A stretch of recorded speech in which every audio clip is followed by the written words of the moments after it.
Hello everyone, Flavian here, and because I'm a complete madman, I thought it might be fun if I ranked every single Brawl Commander currently in Standard.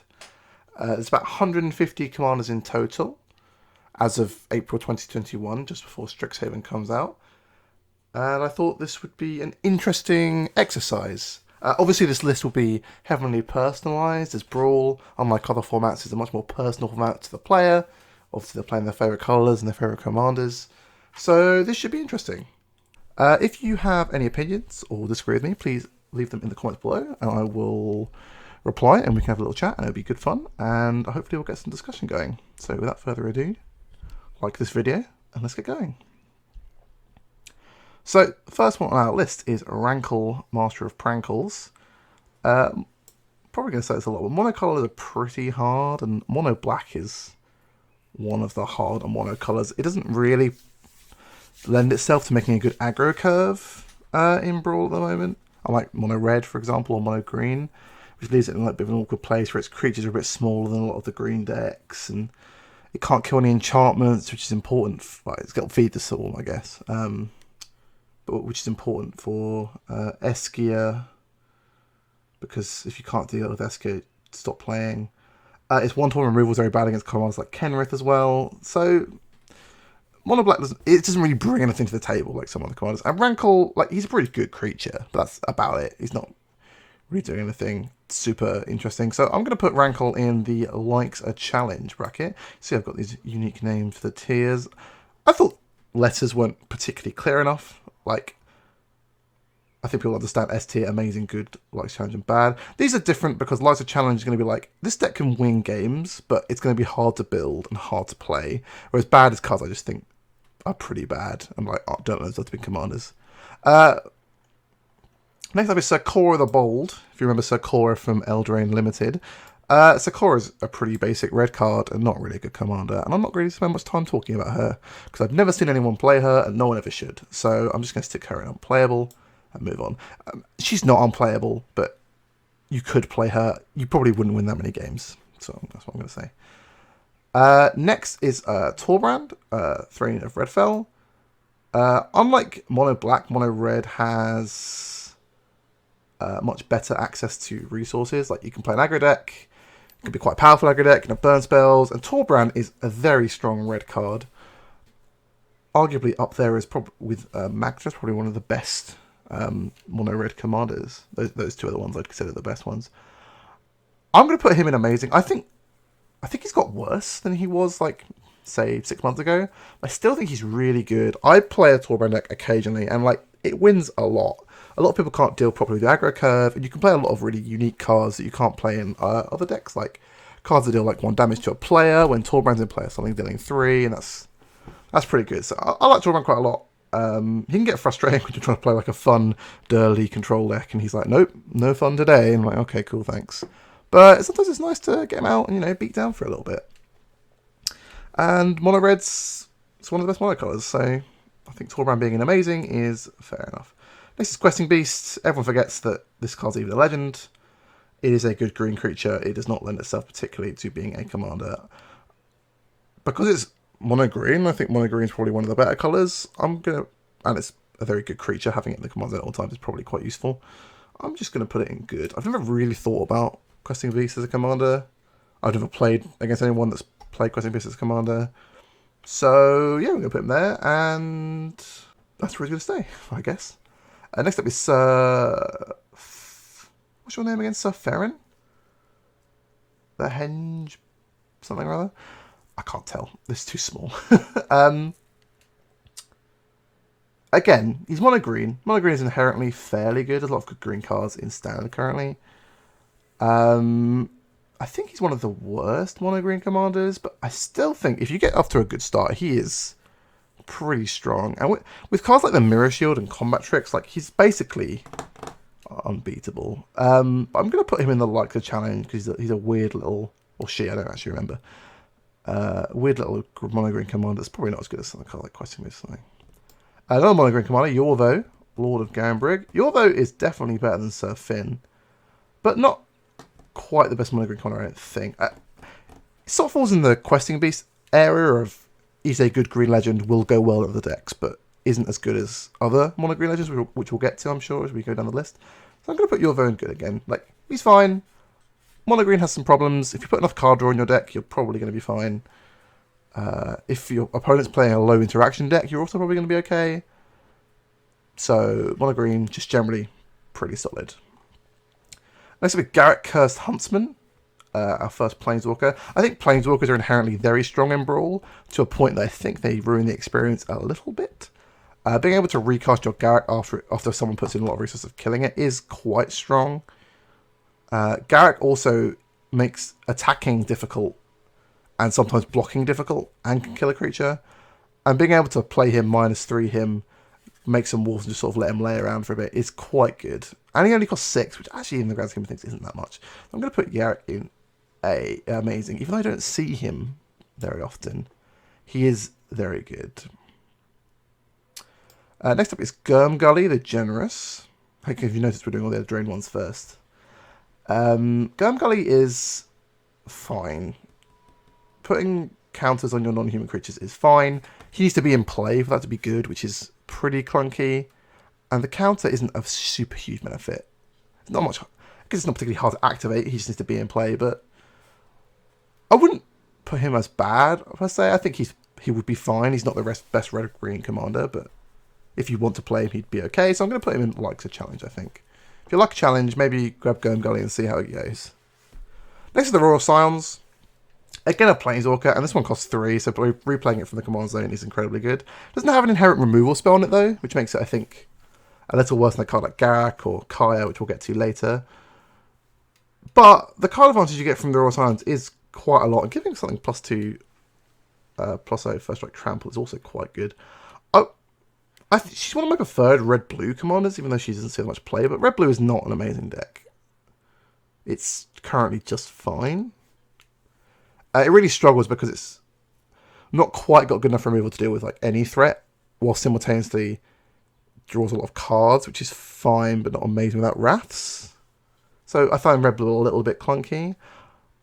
Despite me quite liking the Scions, I'm going to put them in likes a challenge. I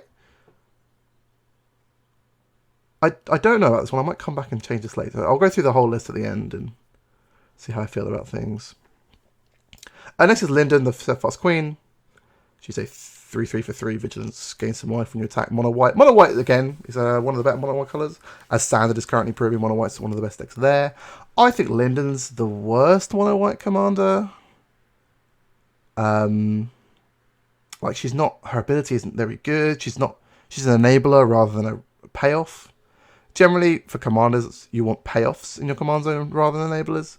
So you want your whole deck to enable your commander. That's generally the goal. That's why someone like Torbrand is so good, because you want effects that make his ability much better. So I'm going to stick Linden in bad. I can't see any reason to play her. Like, her effect isn't particularly interesting. She's way worse than Heliod. She's way worse than Basari. Like, bad. Don't like. Next is Kenrith the Return King, who's going to be our first S tier. I'm just going to spoil that straight away. Kenrith arguably should be banned. He's too strong. He's absurd with Fires of Invention. There's many ways to get Fires of Invention. Some decks straight up can't interact with Fires of Invention.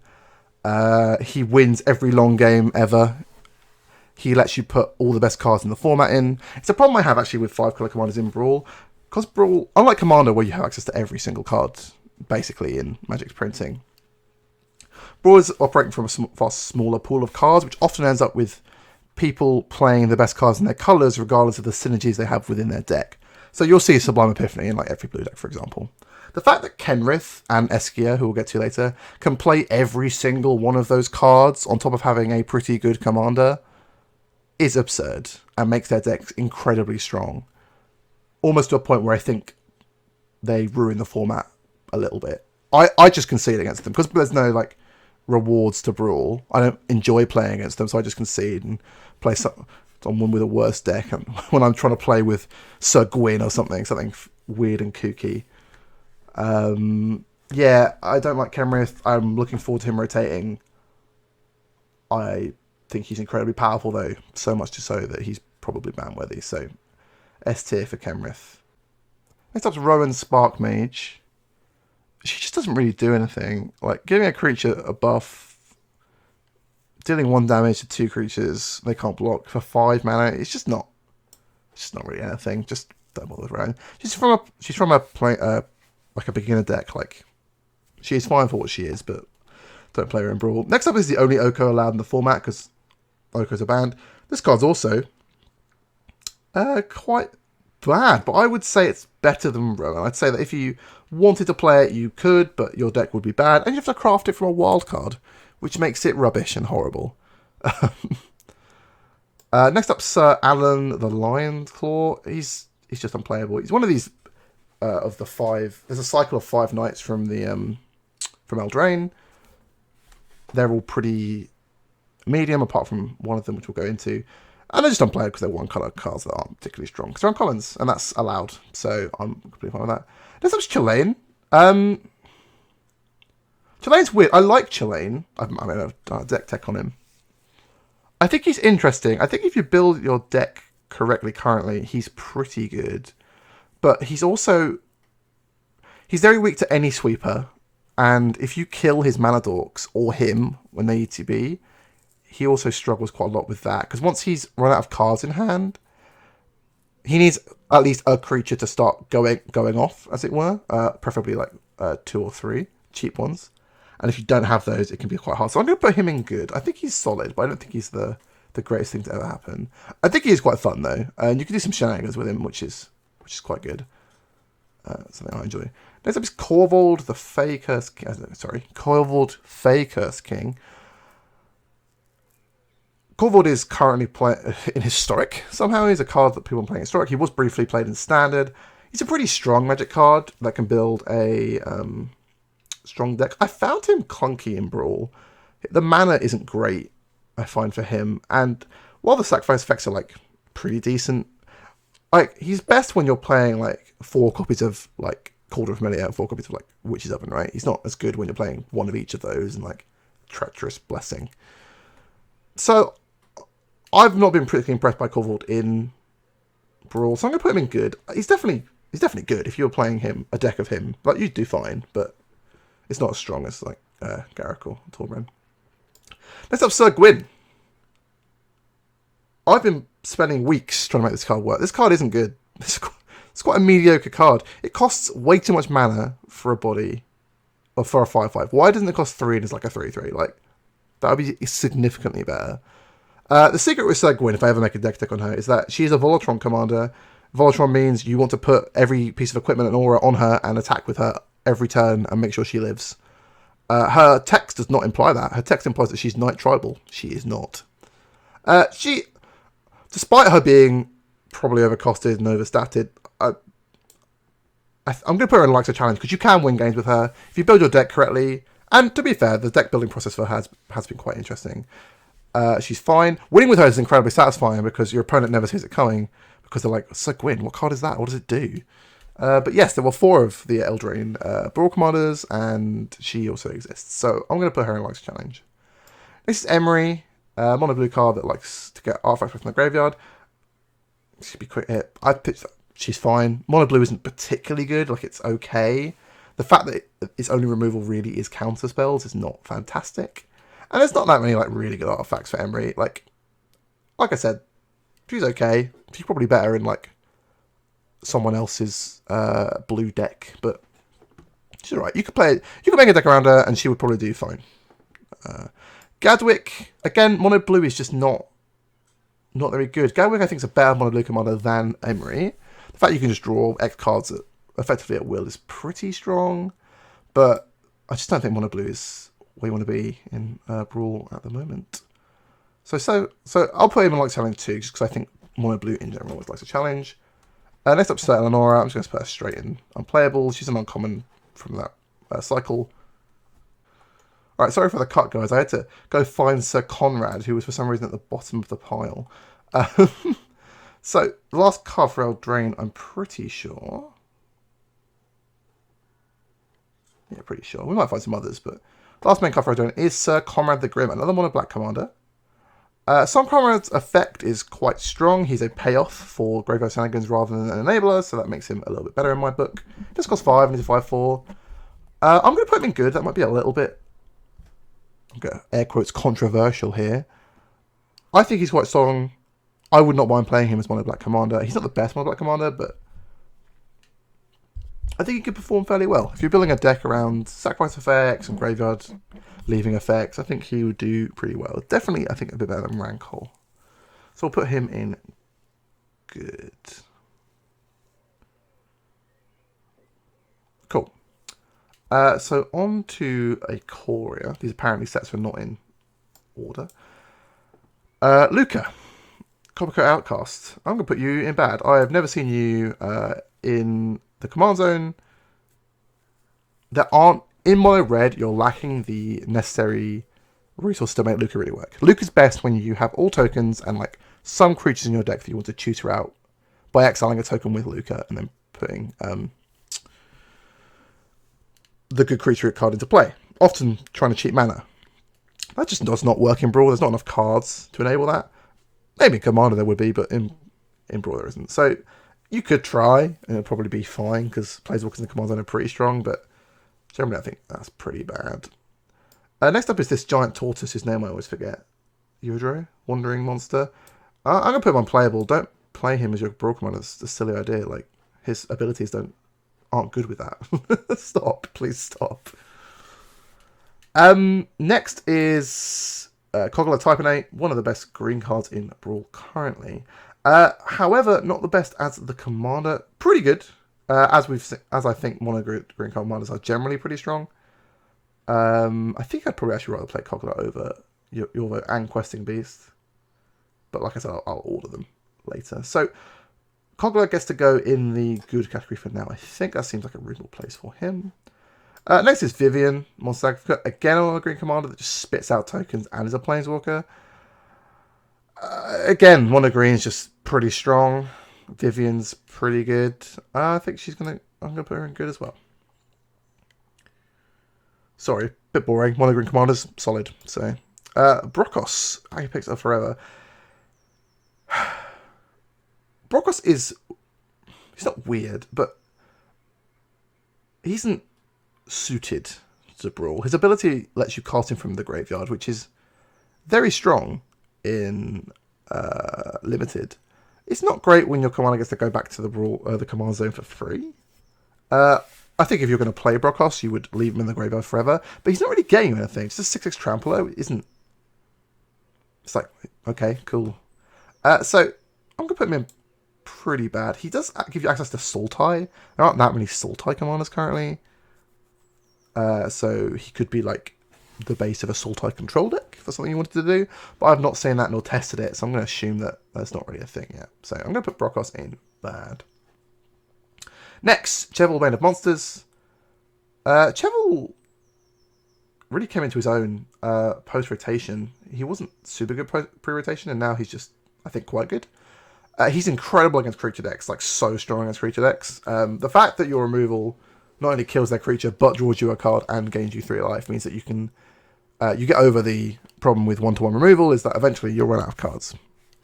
Chevel makes sure you don't run out of cards, and he costs 2 mana, which is a really good mana cost for a commander, like super good. So I'm going to put Chevel in amazing. I think he's very strong. I have a Chevel deck that I've been meaning to show everyone for a while. He's solid. Play him if you want to play black-green, make your opponent unhappy because they never get to play any creatures. Against the Planeswalker decks or Eskia, he's much worse. Like, he doesn't... If your opponent isn't playing heavy creatures, he falls off a lot. But I think, on average, most Brawl decks should be playing against are creature-focused, and in that case, he's pretty good. General Kudro of Dranith, I'm just going to put him straight up in bad. I've tried to make black-white humans. It isn't very good. It's super mediocre. There are some good humans, but no humans with human synergy, really. Like, General Kudro is one of the few. And giving them +1/+1 is okay, but whatever. The more relevant ability actually is the Exile. Like, when you ETB Exile a thing from a graveyard, like, there's a lot of graveyard shenanigans going on in Brawl. And Kudro is like, nope. But black-white is just a pretty weak colour combination in Commander-based formats, I think, generally. So, General Kudro is a bit whatever. Like, I don't even think if you can. I just think he's bad. I don't think even if you like challenge that he's any good. Luna Apex of Wishes. So she, I think it's a she, in my opinion, is the second best of the 5 tricolor mutate cards. But unlike the other card that I think is better than her, Nethroy, she's more consistent. I think Luna can play in more formats because what she does is inherently powerful, whereas Nethroy is a bit more dependent on the cards that are in the format. Luna is it's basically a ramp deck where you're trying to play like big bombs and hope to hit them off Luna's mutate ability, and if not, just kill them with a 6/6 flyer with trample. I'm going to put her in amazing. I think she's quite good. I think she doesn't get enough love, really. Like, I've played her like a lot near the beginning of the format when Zerda came out, and she was pretty consistent on winning a lot. She was pretty strong. Yeah, she's obviously just, I think, slipped through the radar for most people. But that's okay. Maybe this list will make some Luna players pop up. And they'll be like, oh no, they beat me because their deck's so good. That's what I'll say. Kinan Bond of Prodigy. Straight up one of the best commanders in Brawl. He costs 2. He makes you having a million mana. You can spend that mana on this card. This card is simultaneously an enabler and a payoff, which makes it just absurd. Like, genuinely would be bannable, I think, Kinan, if Eskia wasn't in the format. If Eskia was gone and Kenrith was gone, I think Kinan would be a step above the rest of the commanders. Like, he's just so strong. Like, Kinan has draw sometimes where he can beat Chevel, who is designed to beat Kinan. Like, Kinan's deck is weak to spot removal and sweepers, but sometimes Kinan can just power through those, which is just insane. And in fact, you know, I've taught myself, he's S tier. He's just, Kinan's way better. Yeah, he's just so good. Like, without Eskia and Kenrith, Kinan would be, like, best commander. No question. Next is Narset. She's one of the 2 Jeskai commanders. She's fine. I used to see her in play a lot more than I do now. Her abilities are okay. The fact she -2s and doesn't guarantee to kill a thing because it's based on the card you discard, which means you're also discarding a spell. It's a bit rough. The +1's okay. Yeah, I used to think she was good pre-rotation. I just don't think the card quality is there for her at the moment. Like, there aren't that many like solid just like control cards. I mean, there's a lot of Wraths now, but I'll be playing more than Wraths, I think, with Narset. So I'm going to put her in likes of challenge. She could be argued for good, I think. Actually, you know what? No, I'll put her in good. Like, she's good enough. You can play her and you'd probably be fine. Nethroy. Nethroy is a value machine. Who's also in some of the most annoying decks in the format. Playing against Nethroy it's difficult. If your deck doesn't have a graveyard-based effect, graveyard-based exile effect, she can be incredibly hard to deal with. The creatures that the deck play often aggressively block because they know that Nethroy will get them back later. The best way I've found to play against Nethroy is to make sure all their creatures are dead, like aggressively remove their creatures, because then they can't mutate onto her, and she loses a lot of her power if she can't mutate. But I think Nethroy is very strong. 3 colours of cards to get back from the graveyard is very strong. There are great targets currently like Scourge of the Skyclaves and Palukronos. And we're about to get a set that looks like it's going to have a bunch of creatures with 0 power. So Nethroy is probably going to be very strong until the day that she rotates. Rihanna, otherwise, another Izzet commander. Like I said, I'm not super into Izzet. Rihanna I quite like because she's a payoff for discarding cards. And there's lots of fun ways to discard cards in the format. There's cycling, there's Teferi, there's Threat of Possibility and stuff. As a wizard, so you can do a little bit of wizard tribal stuff. But I just think she's just fine. Like, if your opponent kills her on turn 3 after you play her, she just costs 5. And it's just a lot. Because you really want to like play her with some mana open so you can immediately get some value off her. And she requires a lot of mana, and red-blue is not good at making a lot of mana consistently. It's okay at like short bursts, but For Riel, she really wants mana like around or like regular draw discard effects in play, and those don't really exist. So I think Riel's fine, but not like amazing. Next is Snapdax. I think he's the weakest of the 3 colours one. He's probably stronger than Brockos, but like it's barely a competition. He's pretty bad. Mardu colours is fine. I think they're the only Mardu commander in Brawl currently. But the ability is just like okay. Like you get to kill a thing. That's kind of fun. And then you get a double striking 3/5 or maybe bigger depending on what you put it on. But like, just a bit generic, isn't it? It's just a bit of it's like a remove a spell in your command zone that costs, I think it's 5 mana minimum to start with, then 7. It's just a lot for a Mardu deck to get to. Without green, it's hard to get to really big mana costs anywhere near on time. So I'm not super into Snapdax. I think a bit bland. This is Vardok, Apex of Thunder. Vardok's one of the more interesting. Well, I actually think he's the most interesting of the 3. He or she? Who knows? I'm going to call it a he, and we're going to go with that. It. You could build a really unique deck around Vardok, which I think is fun. Because you want to play as many non-creature spells that cost 3 or less as possible. There are some 3 mana spells that are Planeswalkers. They're pretty fun to get back. Only problem with Vardok is that because it's a mutate trigger, not an ETB trigger, it's really hard to get more than 1 or 2 triggers in a game. But I think 3/3 First Strike Fly is also completely fine. Fairly powerful ability.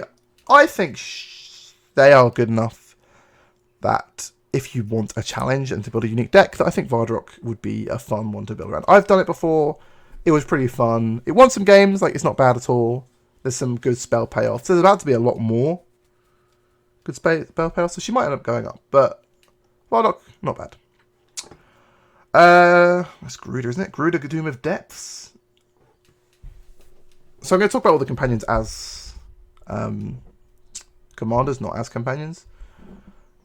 Like, I don't think you really should.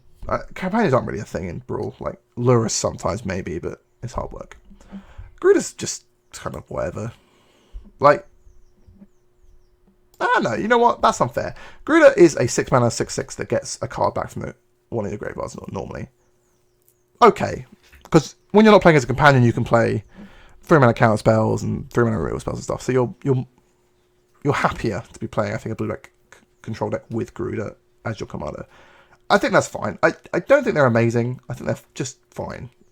Like, if you want a blue deck that isn't like Ashiok, something a bit different, a bit more reanimatory, Garuda's the person you go to, but I don't think they're like of the same quality as most of the commanders above.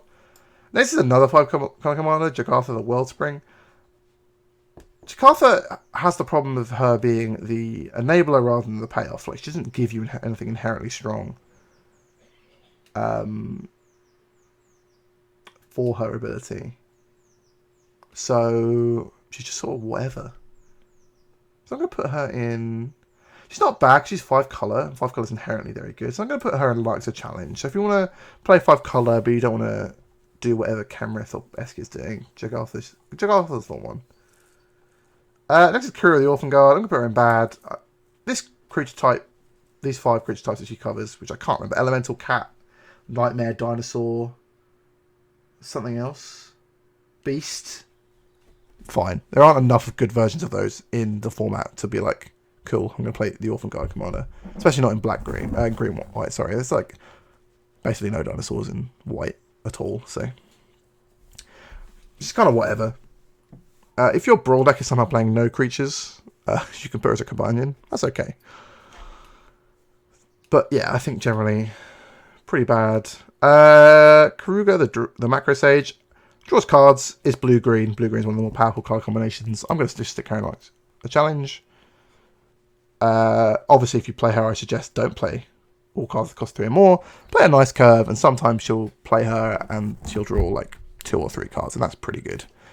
Maybe with some flicker effects, you can get her to draw 2 or 3 cards again.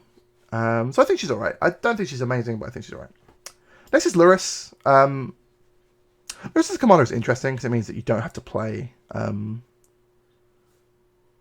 you can play good cards in your... like, good cards that cost 3 or more in your main deck and still be like, oh cool, I still have Louris all the time. So, her ability their ability is very strong. Being able to cast a card from the grave every turn is very good, especially with cards like, what's it called? Maya's Grasp, or other like enchantment-based removal from the graveyard.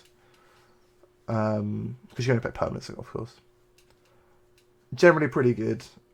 And I think that makes her good enough to go in the good column, you know. Which is weird, because whenever I play her, I feel like I win a lot, but a good Louris deck with a good draw will probably kill you with all the advantages slowly occurring. Yeah, it's just really grindy. Like, if you don't have a if you don't have a graveyard effect like on hand, just really hard to deal with sometimes. Especially if you're a creature-based deck. If you're a commander as a planeswalker, I think your odds of winning are a lot better, but it's a creature that's a problem. Ubers I've never seen from a commander ever. I assume that they're fine because they're a 3/5 that gives like a weird version of double strike. So I'm going to put it in likes a challenge, but it may be bad. Umori the Collector, I think is just not very good. Their effect isn't very strong. Making all your cards cost 1 less is not super exciting. So don't bother, basically. I think there's a lot better black-green commanders rather than the 4/5 ooze. I don't think they're particularly useful in the command zone either, to be honest. So yeah, I would probably just steer away from Yorion. Yorion, however, is, I would say, actively quite good. I've done a deck tech of blue-white Yorion. The effect is just very good. The 4/5 flyer backing it up is also strong. Not that many good blue-white commanders currently in Brawl, so it's nice to have Yorion to sort of pad that out a little bit. Good flicker commander, medium control commander, but generally pretty high on Yorion. Not amazing. I wouldn't say that my Yorion deck is as good as like my Cheval deck or my Torbrand deck, but it can definitely compete with them. But I would say it's a little bit worse. Zerda the Dawnbreaker. Zerda is pretty trash as a commander, but she's pretty good in other people's decks. So I'm just put her in bad and be done that. Her abilities, whatever. The fact that she makes 2 people think Cotuless is good, but the tap ability is nothing. She's good in Kenrith decks, which is annoying because Kenrith decks don't need her to be good. And Kenrith can get her back from the graveyard. So, you know, it's really hard to deal with when they're both in play. So that's fun. This card isn't called Godzilla King of Monsters. It's got like a real name, but this is the only art they've ever published for it. So I don't know. This card is just whatever. It's like it's reverse Doran where all your power is also your toughness, which is cool, I guess, but not. I've not seen it be good. I think there's better red green commanders that are more interesting than Godzilla, but you could play it, it would be fine. Again, you need to spend a wild card on it, because that's basically the only way to get it, unless you bought the Ikoria boxes, so. Fine. Nothing exciting. Okay, it looks like we are on to Kaldheim. Oh my god, there's a lot of legendary creatures in Kaldheim. Okay. So, Tegrid, you're up.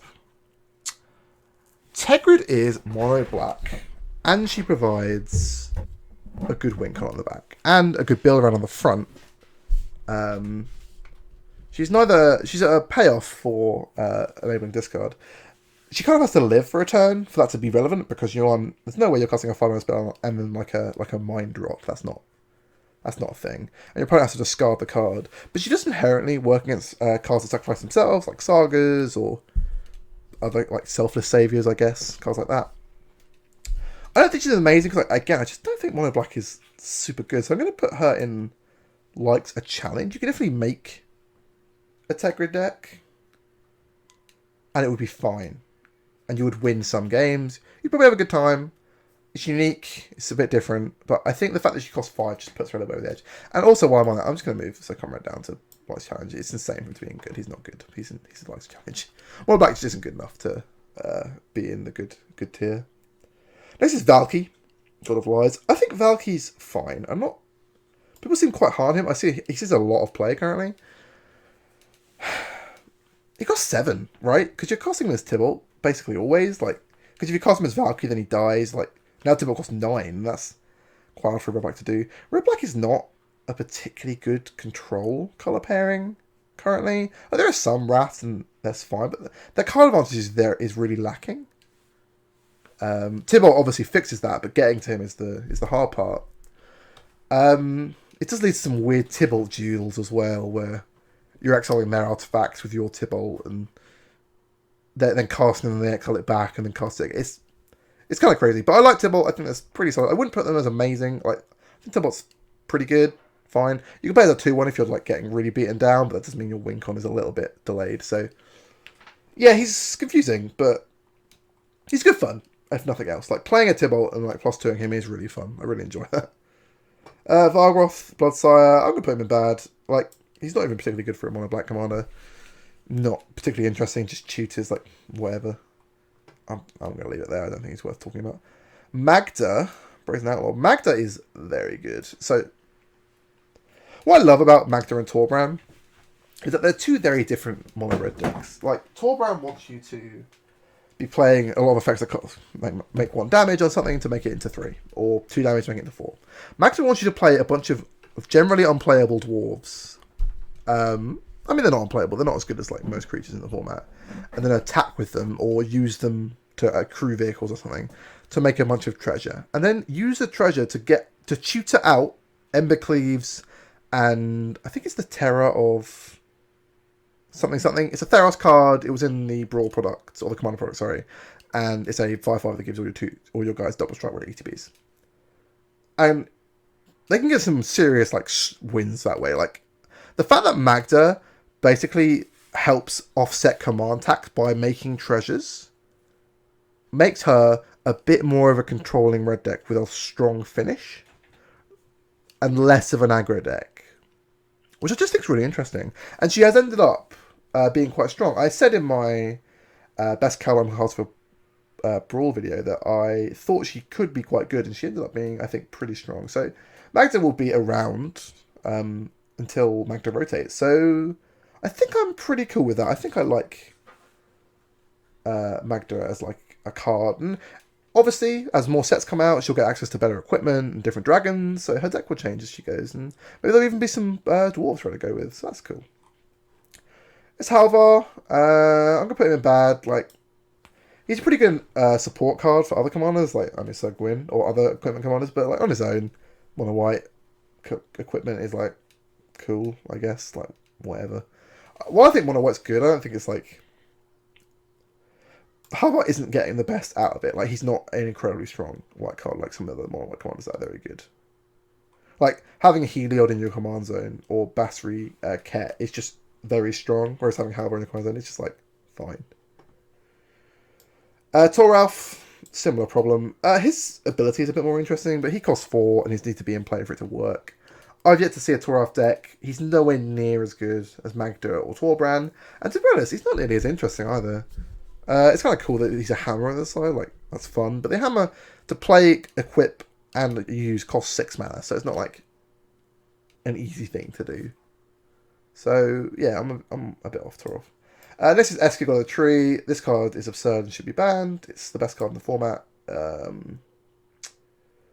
Like I said in my Brawl video, I was worried this card was going to be too good. It is too good. I've got a Eskig deck that the win rate is something absurd. It's like 90-something, which is not it's not where I want to be, fundamentally. I want to be having... all my decks have like a win rate of around like 60, 50, 60. Because then at least both players are having a game. The problem with Eskig is you can often cast the bridge. You never cast Eskig, you cast the bridge side, the Parasmatic Bridge. And if your deck is built correctly, you only play 6 Planeswalkers or creatures that are like real bombs. Like Koma, Ugin, Ashiok, Kaya, and you will kill your opponent with them. And this is only going to get better the more cards that come out. If we get some absurd creatures or Planeswalkers in the next set, which, you know, is likely because new sets include some of them, Eskig will just get stronger. So yeah, I think the card's bannable to make the format better. The only problem is that Wizards doesn't look at Brawl very often, so we'll see. Like, she's got a similar problem to Golos.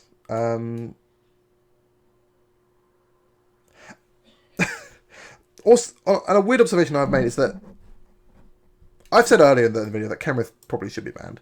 The reason that Kenrith isn't banned right now, I think, is because every time Kenrith has been in Brawl, there has been a commander who is also 5 colours who is better than him, but by a bit, who has either been banned or basically or rotated. Like Niv Mizzet was in the format basically the whole time Kenrith was.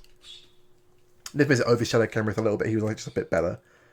Golos was a lot better than Kenrith as well before Golos was banned. When Kenrith originally came out, Oko was actually the king of Brawl, and Oko then was banned. So Kenrith has survived all these sort of bannings because he's just a bit worse than like these other incredible power effects while still being incredibly powerful. So all the stuff I said about 5 colour for Kenrith is also true for Eskia. It's absurd that you can play, I don't know, Mardu Wrath and, I don't know, a green, like, Growth Spiral. I know it's not in the format, but you get what I mean. Like, it just isn't, I don't think it's fun. I don't think it's interesting. The fact that, again, people are playing the best card from each colour just makes 5 colour decks inherently much better. The mana's rarely a problem because you play with all the dual lands, and if you build your mana base properly, you're probably okay.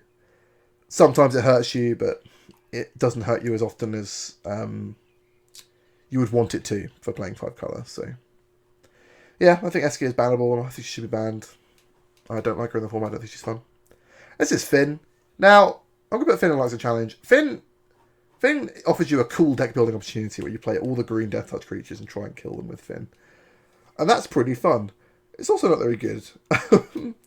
So, Finn's going like challenge. You will win some games because you will, I don't know, play a 1/1 Death Touch and then get some hits in with Finn, and maybe double some counters at some point with Vardok or something. But Finn's cool. Not great, but cool. Mono Green's pretty good. Finn's fine. Jorn got a Winter. Sorry, the other Sultai commander. Jorn, I thought when the set was revealed that he was going to be quite strong. There are not enough good snow cards, I think, to make Jorn quite strong. Untapping your lands is pretty good, fairly powerful, but he doesn't inherently make any card advantage on his own, so he needs assistance to make card advantage. I actually think that in a Jorn deck, you play him first time as Jorn, and then when Jorn dies, you then play him as the staff and use the staff to accrue card advantage in the long run.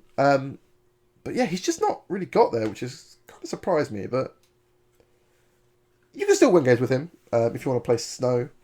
Like, he's fine, but yeah. Also, 3/3 on turn 3 does not get through very often. Like, if they're playing a 4-drop, like, good chance that they've either killed your Jorn or can block it profitably, and that's just, like, a rough play to be for Jorn.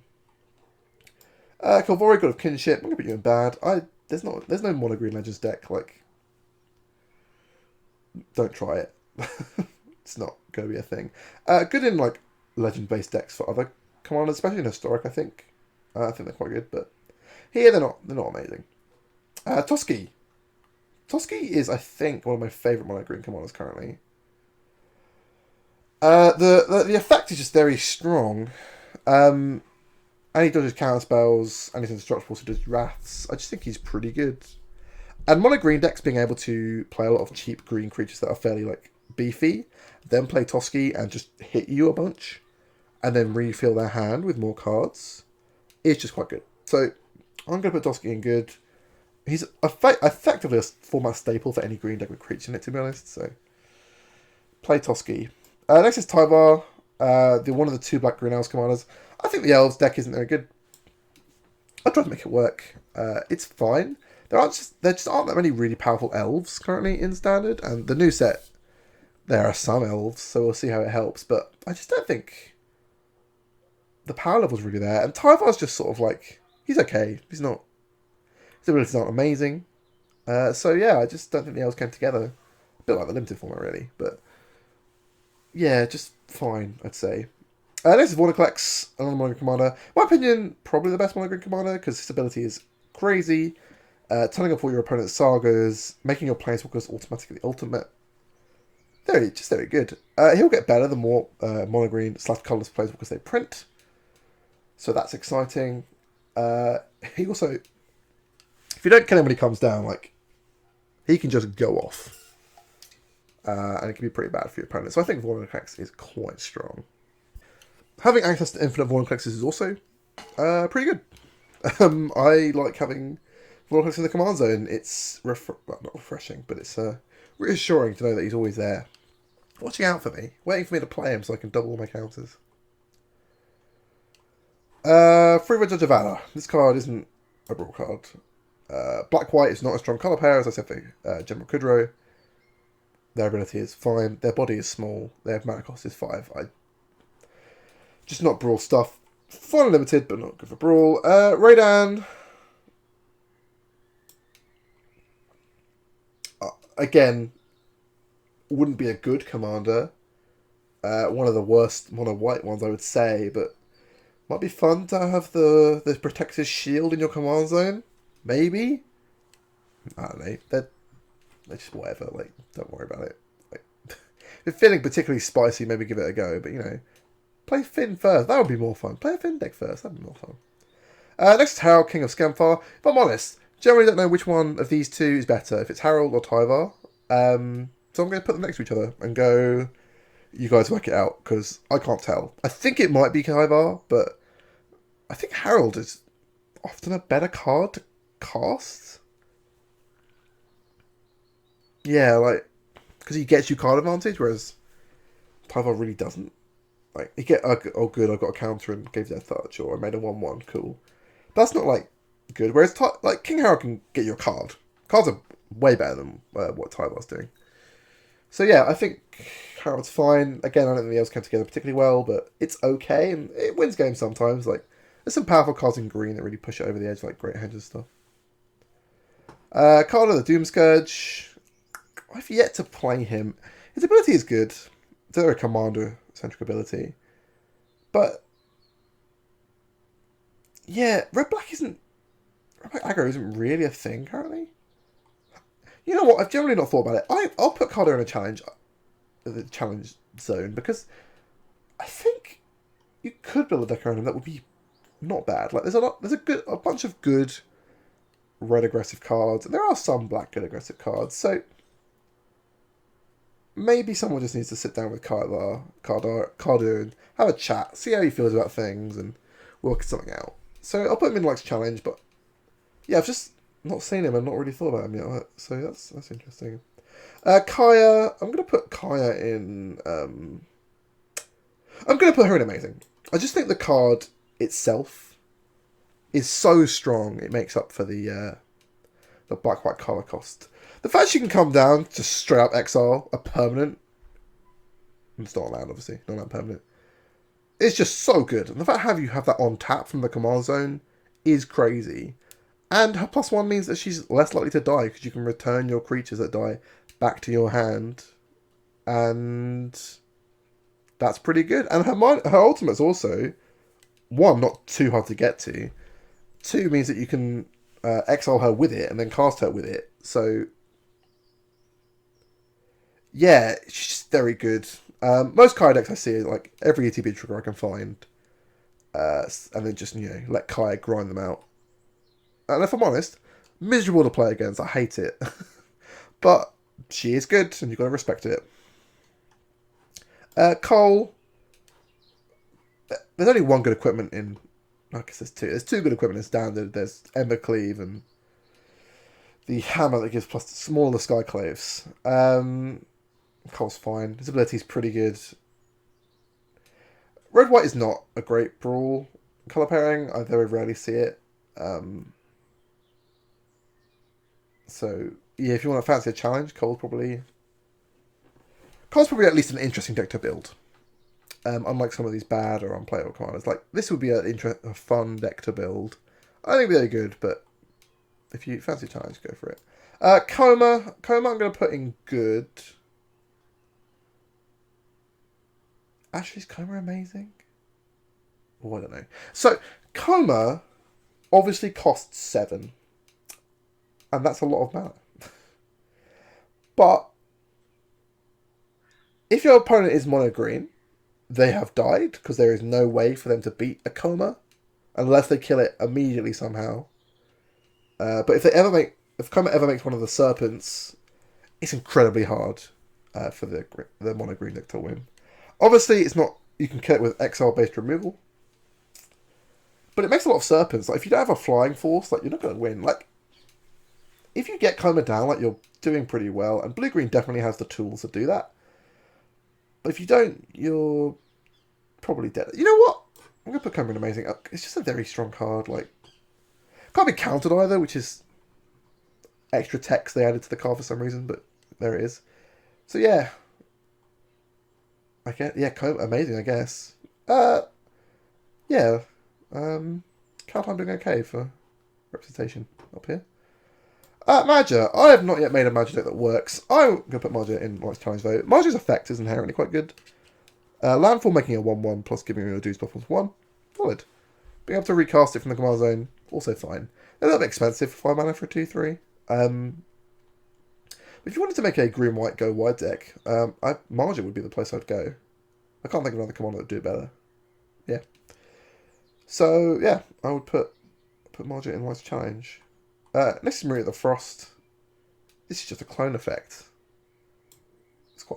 It's fine, I guess. It doesn't give you direction, so your deck is just blue-green. If you're playing blue-green, like play Koma or Uro or Kinnan, you've got plenty of green options. So, yeah, it's just left you by chance, I think, more than anything. This is Nafi. I tried to make Nafi zombies. Not enough zombies, not good enough. So I think Nafi's pretty bad. Like, they're good and limited, of course, but just doesn't.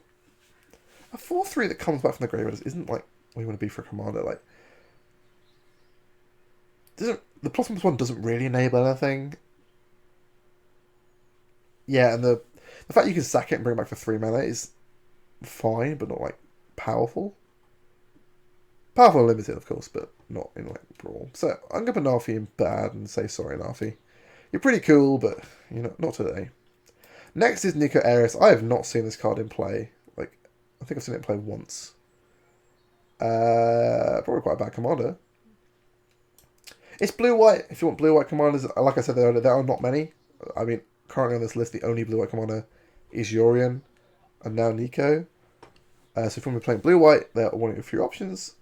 But they don't really lend themselves to being a commander, because they have an X in their cost, and their X is just fine, whereas like cards like Gadric's X is quite good. So they don't really give you direction either. They're just fine. They're like whatever. Seraph Realm Eater. I'm going to put you in Light's Challenge. Seraph Realm Eater is a good card. It is a Wrath on a stick. You can build your deck around activating it and getting it to a level you want. Or just making yourself into a huge beater and trying to kill them with Seraph. That's kind of fun. I don't think it's like particularly good, but I think it's kind of fun. So it goes into like a challenge. Next is Svelo Eye Shaper. So Svela is strong, but she is slow. Really slow. And the problem is her ability to cast a spell for free on the 8th ability is much better when you're playing like more colours than just red and green, which she cannot do because she's playing Brawl. So I think that she's actually quite bad in Brawl. Like, paying 3 to make a Snow Island is fine, but not like exciting. And the red green spells, I don't think you need to be casting for 8 off the top of your library. Like, maybe she's liked to challenge rather than bad. Like, I could see arguments for that, but I just wouldn't think of her when thinking about red green. Like, we haven't talked about her yet, but Radha would be the first one to think. And Radha's just way more interesting and probably better. Beggar the Watcher. This card, hard to make work. Is a 2/2 flyer for 3. Easy, so it's easy to kill. It's like whatever. Like, drawing cards also isn't even the best use of, like, there's lots of more like exile style effects in Brawl as a whole. Sorry, not playing cards from not your hand in Brawl as a whole, but like, it's just not very interesting. So I don't think Vega's pretty good for Brawl. Though you can call them Vega the Brawler, which is pretty fun. I like that. Syria Godfavored. No, don't play this as your commander in Brawl. Like, it's not interesting. The card's fine. I would probably play it maybe in some white decks because like it can be a 2-for-1 a lot of the time, but it's just fine. Next, Cosmina. Like I said, mono blue isn't particularly good. I don't think Cosmina is the best of the mono blues. Her ability is fine. She's good in landfall based blue decks, which there are a few, but as a commander herself, I just think she just doesn't pull enough weight, or she isn't strong enough. Blue on its own cannot do much land-based shenanigans. They really need green to like really salute that. I like the fact that she exists, but I just don't think you should be playing as a commander. Inga Rune Eyes, I'm going to put you on playable. I don't think Inga's commander at all. One, she looks like a fairy for some reason, and that has irritated me ever since she came out. So it looks like she can fly, but she can't fly. She's a 3/3 foot person. Yeah, just not good. Like, just drawing 3 cards if 3 creatures die just isn't a game plan for a command deck. Like, don't bother. Ovar, bad. Ovar, I think in actual commander it could actually be quite good. But in Brawl, I just don't think there are enough effects that target things for him to be strong. Limiting yourself to mono blue as well, again, like I said, isn't amazing. It's pretty weak. And there's just not enough of the effects that he would want to make the deck good enough. Egon, God of Death. Like, don't play this card. Like, yeah, I think it's worth coming in. It's just a 6/6 for 3 that you have to exile cards for or play as a throne. I just don't think it's a card you should be thinking about playing as a commander. It's just, 1, I don't think it's very good. 2, it's not interesting. Okay, Ugin Spirit Dragon. Ugin is unplayable. There is not a colourless deck that can support him in Brawl. Just don't bother trying. Put him in lots of other decks, so he's very strong. Cardtrick the Spiteful. I've yet to see a deck, a mono black deck that can use him, but I'm willing to believe one exists. So, into bad. Liana, playing Walker of the Dead. Also bad. I think our +1 is quite weak. And that's really what you want from a Planeswalker commander, like a really good +1, or a really good negative, and her negative's also not great, so I'd stick her in bad. Veto, Vito's a bit better, a bit more interesting. He gets to go in Louris Challenge. There is not a good enough aggro deck, I think, to support Vito, generally. But he's fun, his ability's strong. If he lives around in play long enough, he'll probably win. And you get to make a unique deck that's based around life gain, which I think is quite fun. Trying to Heart Fire, do not play this card as your commander. It's not good enough. I mean, it's fine, but it's not exciting. Gadrek, Stormguard, same sort of thing, really. Like, Gadrek's good in like a Magda deck, but not like a card that is strong enough or interesting enough really to be a commander on its own. I've forgotten this person's name, but they're not good. So you can make a creature with power 2 or less deck and then use this card to draw some cards. Don't. It's a waste of your time. Play a better red commander, because you won't win many games with this and you'll be sad about it because that's not fun. Garrett. So Garrett's mono green, so Garrett's going to go in Louris Challenge. Again, mono green's just very strong. Garrett is fine. Being able to like repeatedly cast from your command zone is pretty good. So Garrett gets to go in Louris Challenge. Next is, I think her name's Jovari Recluse. Again, mono green is pretty good. It can often draw cards. This is one of the more interesting mono green decks because drawing cards is not naturally something mono green does, but it is something that it can do. So you can play different cards, unique cards. I've definitely lost to this card before. Like, they can get some really good draws, but often the deck's pretty medium. Nambi is Team Speaker, pretty bad. Again, another blue-white commander that just isn't very good. She's fine, she gains some life, you can draw some cards by discarding legendaries, which is incredibly hard to do. Yeah, just play Yorion, have a better time. Radha. Radha's one of my favourite commanders. I think she's quite good. So I don't think she's amazing, because her ability costs 6. Her inherent ability, which you can play lands through your deck though, very good. You can get a really fun red-green landfall deck built around her. Very cool. She's incredibly good with Trample as well, because she can often be getting +10/+10 from her ability. If you're playing like a land rampy deck.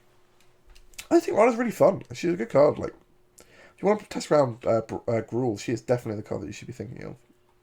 Magda is not a commander, really. I'm going to put her in bad. Don't play her as a commander. I mean, you'd do probably okay, but you wouldn't do well. The dog and the cat, Ruin, Sirit, and Sepul, I think. Not good. There's not enough dogs and cats in the format to make this card good.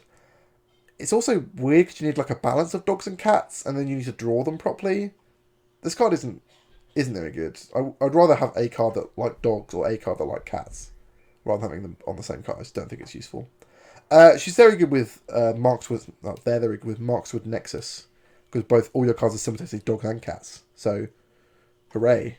And that's fun, but hard to build, and incredibly. If you don't draw your Markswood Nexus or it gets destroyed, you're sad. So, probably not worth a wild card to craft this card. I'd say. This is a bad Teferi. This is a bad Liana. This is a bad Chandra. This is a bad Garrett. Okay, so I found the missing legendary creatures. So we're going to go through them at the end. Turns out I just didn't add them to this list for some reason. So that's a fun thing that's happened. So, good Teferi. Teferi, Master of Time. He's pretty good. Like, he's quite a strong card. You can definitely build a deck around him. But like I've said before, mono blue, it's not really where you want to be. Like, it's pretty weak. So I think Teferi gets to sit in likes a challenge along with all his likes a challenge based friends. Yeah, just like drawing a card and making something phase out just isn't going to get you like that far in a game of Brawl, I don't think. Temerit. Don't play Temerit as your Brawl Commander. Play him in your mono black deck, so I think he's actually pretty good there, but do not play him as your Commander. Do not be crazy. Elspeth, Sun's Nemesis. I think this is one of the worst mono white commanders. Like, this card just didn't. Despite everyone being, when it was spoiled, like, oh, it's got escape so it can come back from the graveyard, it just isn't very good. Like, escape doesn't really do anything in Brawl, because you can just play it for, I guess you could let it die a couple of times, go back to the command zone, and then like after like the second time it's died, you can then start escaping from the graveyard, and that's okay. I was quite strong with Uro to do that method, but you're just not getting that much with Elspeth. Whereas Uro, like, I feel like you're getting a lot more. I'm debating whether to put her in unplayable. I guess you could do some sort of like human token deck with her. So I'm going to put her in bad, but she could just be unplayable. Perforos, bronze-blooded sneak attack on a stick, sort of. Perforos is okay. He's not like super duper good, but he'll do a lot of the time. I don't see him much, but occasionally you'll see like a big red deck with Perforos and some good artifacts and some good like dragons and big red creatures. And sometimes those decks can just kill you out of nowhere. And they sound kind of fun to build. And once Perforos is active, a 7/6 is massive. 7/6 indestructible. It's just so big. And give everything a haste is relevant. So I'm going to put Perforos in like a challenge. It's not amazing. It's not terrible. But if you want to build a big red deck, Perforos is definitely the place to go. Which is, that's different to Magda in the Torbran. Heliod, Sun Crown, best mono white commander. I, however, do not think he is that good. I think he is pretty medium. If your opponent's playing a deck with a lot of removal, his deck's pretty bad.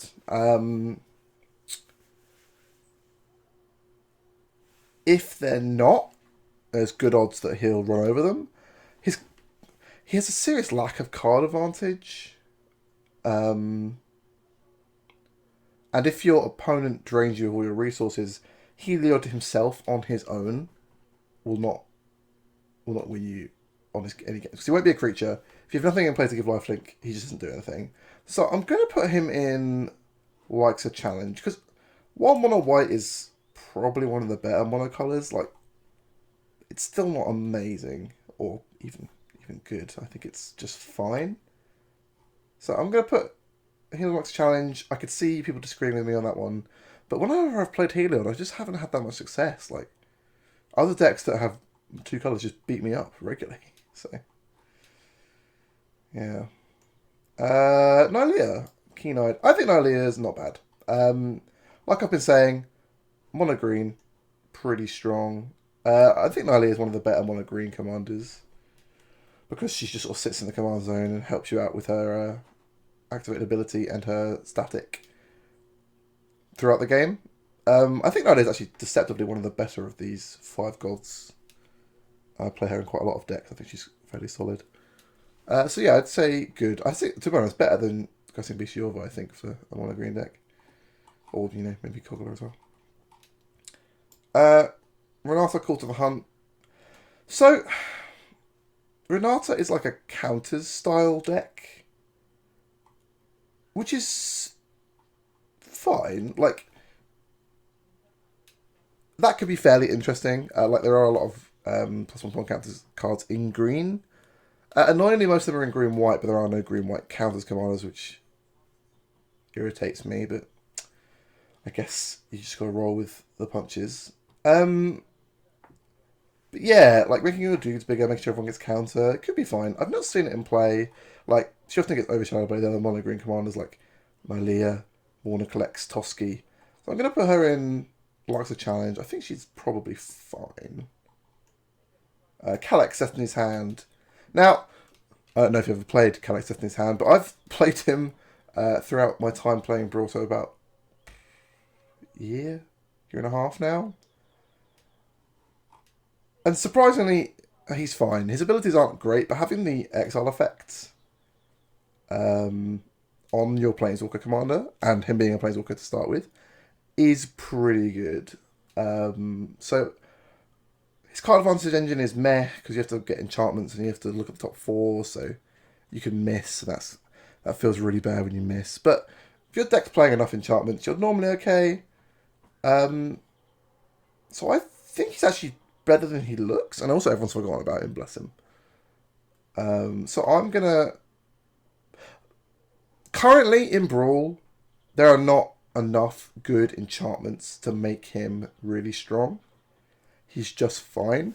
When I was playing him pre-rotation, when Ravnica block was in, there were quite a few enchantments that you could attach to your lands on turn 3, or I think they were all turn 3, which were really good with him because that's a good target to put the creature you exile under, as well as being able to find and get, like, you know, the residual effects that card has off your lands and ramp you, which is all kind of things that you want to be doing for a control style green-white deck. However, when that rotated, we were sort of just left with Wolfwillow Haven, or Hollow, I forgot what it's called. And now we've got Glittering Frost, but Glittering Frost is nowhere near as good as, like, the one that gives you 2 life, or 3 life, or puts a counter on something, or one of the other ones. So I think it's actually quite weak currently, so for that I'm going to put him in the likes of challenge. If you like a challenge, you want a unique deck building experience, I think Calyx is actually really interesting to build a deck around. Maybe give him a go if you've got one lying around.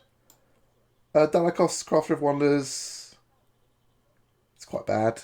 Like, not much to say. He's a red-blue equipment commander.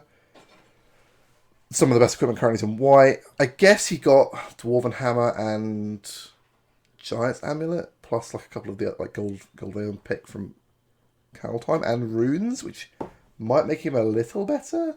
But he already gives flying and haste to creatures that are equipped, so... Yeah, I think Dalakos is actually best in formats where you can cast like a big artifact after you cast your Dalakos, because he ramps you too. So say you want to play him on 3, turn 4, play a land, tap him, cast an artifact. Suddenly, we've got some good big game going on. But currently, he just doesn't really help. Like, adding 2 colors mana is like pretty good, but the restrictions are pretty harsh. So yeah, it's just the format's just not rewarding him for existing. Atropia? Yes, Atropia, the Trifade. Atropia's... I'm just going to save her some time, put her in pretty bad. Like I said for Calyx, there aren't really enough good blue-green enchantments, and she just buffs by giving a counter and flying, which is just like... whatever. And she's 3 mana for a 2-2. She's good in limited, but she's just not great in Brawl. Gallia then the Dance. So this is the other, like, pretty good red-green commander. This one's far more aggressive, but it gives you card advantage when it attacks. Don't play Satyrs with it. It's not a Satyrs deck, despite what the card might say. There are nowhere near a number of good Satyrs to play with it. There might be, like, maybe one other one, maybe 2. So she's just all about the discard a card around and draw 2 ability. Or draw 3, I forgot what it is. Which means you need a lot of cheap aggressive creatures that can attack regularly. So I think Garly is pretty interesting. I don't think I'd rank her as good though. I think she's just fine. I think she's worse than Radha, so I'm going to put her in likes a challenge. Like, you can blank her pretty easily, and then she's just wasted your time, I think. Haktos the Unscarred. In my opinion, one of the most unfun cards to play against in Magic's recent history. Protection from everything is just not a fun gameplay mechanic. Also, I tried playing a Brawl Commander for him, and it's pretty rough. Like, Red-White just isn't very good in Brawl. It's pretty lackluster. Like I was saying for the other Red-White Commander we talked about, whose name I've Old Cole, you just don't see it very often, just because I don't think the card quality is there. We'll see how that changes maybe in the new set with a bunch more Boros cards coming. But I'm going to stick Haktos in pretty bad. Like, he doesn't get any card advantage, he just hits them. And that's fine, I guess. But yeah, he's not. I don't think he's doing anything super interesting. Tortoise God Destiny, probably a lot like Gallia, like pretty good. Definitely a different deck to Gallia or Radha, more based on graveyard stuff. Tortoise is very good in Brawl decks generally, but not necessarily as the person in charge. If the meta switched to a heavy graveyard meta, I could see Clothis becoming a really, really strong commander. But as for now, I think they're pretty good, but not like amazing. So I'm going to stick them in. Let's challenge, I think. Croxa! Titan of Death's Hunger. Now, as I said with Elspeth, the escape commanders are very interesting because I think the easiest way, especially for Croxa and Uro, because they sacrifice themselves immediately. Croxa and Uro, I think you should basically always play them as, like, on the turn you can play them immediately. So on turn 2, 2 mana, play Croxa. Let Croxa go back to your command zone, and then play Croxa again later in the game. By paying the extra command tax. And after you've played Croxa once or twice from your command zone again, so making her cost 4 and then 6, then you can put her in your graveyard for the rest of the game. You should have enough cards in your graveyard to like churn her out a few times. What I see a lot of players doing is as soon as she comes into play, they elect to put her straight into the graveyard when there's no other cards in their graveyard. And that, I don't think, is a good use for Croxa when you can just pay 2 more and get her back that way.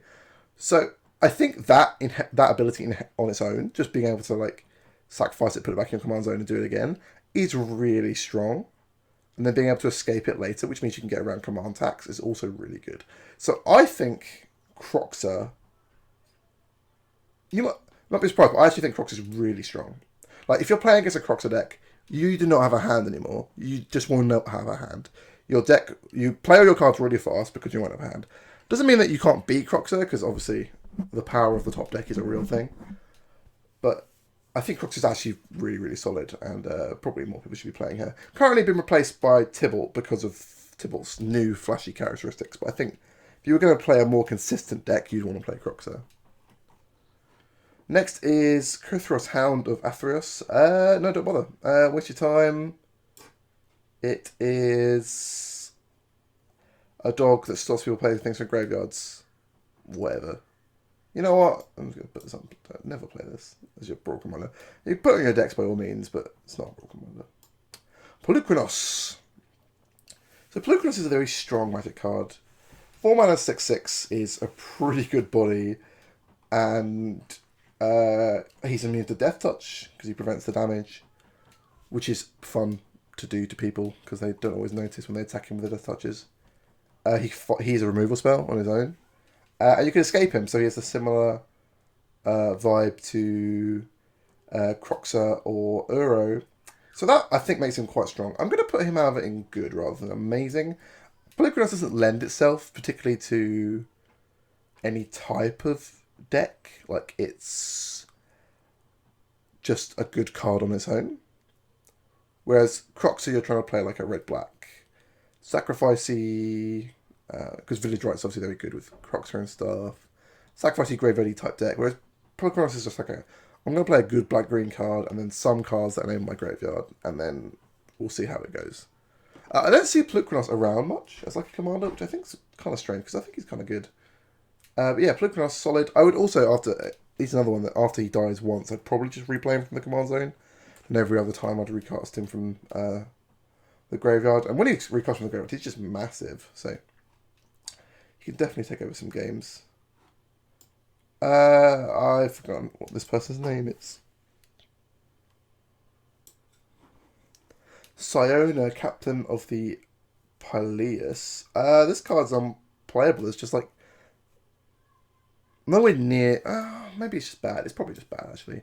There's nowhere near enough like really good auras currently to like fuel a deck on that, especially when you're playing singleton. And as I said for Calyx, that just aren't that many good like Green White Charmers generally current at the moment. So her effect is way less powerful than Calyx is. Calyx can exile things, which is good. Or she just like, you know, maybe draws a card and then makes 1/1s. And she's just pretty medium. Uro, basically exactly the same arguments as Croxer, but now it's blue-green ramp. Uro's amazing. I don't see why people don't really play him. Maybe because he's a bit boring. He doesn't really give you any direction. But the card is very good. And again, cast it for 3, put it back in your command zone, cast it for 5, and then for the rest of the game try and escape it. Like, it's just such a solid commander to be able to get around attacks in the late game. Like, it's just really good. So yeah, Uro's amazing. Great commander, very strong cards. Bit boring to play with, but, you know, kind of it all, I guess. This is Bad Elspeth from the set. I'm going to put Bad Elspeth in unplayable. It's just whatever. Like, who cares? Taranika, a Cronin here, I think. Cronin veteran, sorry. Again, mono white. This isn't even the strongest mono white commander as we've been through. That's, at the moment, it's Heliod. I think she's pretty bad. Like, I guess she could be vaguely aggressive, and that's kind of cool, but like, don't bother. It's just not going to get you anywhere being able to attack with a 4/4 indestructible, because she'll just die in lots of combat. So 3, as I discussed for Yawn, a 3/3 body just on turn 3 just isn't. It's quite easily blocked or stonewalled by a 3/2 or maybe a 4-mana 3/4 if they're on the play. It's just not good enough, I don't think, which is a shame. Caliphie, Blessed of the Sea or Beloved of the Sea, one or the other. Again, who cares? Like, Mono Blue isn't that good anyway, and she's not doing anything particularly interesting, so I'm going to stick around unplayable, I think. I don't think you should play her, because she just gives your creatures... it just makes them harder to cast, which is just nothing. Thassa, Deep Dwelling. Thassa is one of the better of this God Cycle. Like, the flicker effect's really strong. I don't think it's strong enough on her own. I think when you're playing mono blue, that's when she's at her weakest. She's a lot better in decks that have creatures from normally green or white creatures. So I'm going to put her in likes of challenge, because you can definitely build a deck around Thassa that's like okay, but it's not like going to end up amazing. So I'll stick her in likes of challenge. Yeah, and like I said earlier, mono blue, it's just not that good. Thrix the Sunstorm. Forgotten this guy existed. Surprisingly, he is actually one of the better mono blue commanders. Being able to flash him out, which means you can live up with your counter spells, is actually a real game. I hate playing against it because I think it's really dull. But I think actually he probably deserves to go in likes challenge. He's probably comparable to Thassa in power level. Just far fewer people play him because he's less interesting. Daxos shouldn't be a commander. Don't bother. Like, he's not doing anything particularly interesting. He's like a soul sister, but 2 white and with a big toughness. Like, whatever. Put him in your Helio deck. Don't put him on his own. He's not capable of being a raw commander. Erebos, the Black-Hearted. I think Erebos is quite bad. Like I've said before, mono black is just not a great deck. And Erebos demands quite a lot from you for what it's doing. Like, 2 life when a creature dies is fine the first few times, but as the game goes long, if you don't have any life gain effects, like, it gets pretty expensive. And paying 2 mana and sacrificing a creature to give a creature -2/-1 is okay, but not like amazing. I just don't think there's a good like mono black like token strategy you can build so you can get lots of creatures in play to really abuse his abilities. So I just don't think he's that good currently. It's a shame. But I would normally play him in my mono black decks rather than the commander. Tabrak's Hope's Demise. Now, I didn't rate Tabrak's, but I played against a Tabrak's deck the other day, and it was actually quite good. Basically, the deck was, from my understanding from playing against it, was trying to just make Tabrak's massive. So it's playing with sacrifice effects, a bunch of token effects. And then sacrificing them, making Tabrak's massive. And he was caring less about the cleric text. So, I think actually that deserves to go on Last Challenge. Ultimately, I did beat it, and I beat it with Sir Gwyn of all people. So, it probably isn't the most amazing deck, but it was definitely interesting. So, I think it could be an interesting deck building challenge for a mono black deck if that's what you're looking for. Morag Fury of Akum. This guy has fallen off the face of the earth. He was like all over the place after Zendikar came out, but I have not seen him for months. As a monocolor commander, I don't think he's very good. I think he's good in other decks, especially landfall decks. Like he's quite good in Radha, some of the other red-green decks, but on his own, he's just kind of whatever. Grakmore, Skyclaw Ravager. Probably the best counters commander in 2 colors we have. I think Vardok is the best counters commander, but Grakmore gives you access to a whole additional colour. Again, annoyed there's no green-white ones, considering all the green-white counter support we got in the core set. Like, I would quite like to play Concave Mentor in Brawl, but currently this isn't really a home for it. It's a bit of a shame. Grakmore, I think, also... The times I've played it, it has been pretty good. Like, it's not been amazing, but it's not been bad. I think for that I'm going to put Grakmore in good. The fact that when they kill him, you just get a 3/3 back and you can recast him from the graveyard, that's pretty strong. It makes him quite resilient, and like it kind of points people to be like, oh, I don't really want to kill him because it does get 3/3 anyway. You can do some token shenanigans, you can do some counter shenanigans. I think Grakmore's actually probably a lot better than he looks. If you build the deck correctly. And also adding Vardok to his deck just increases power level exponentially.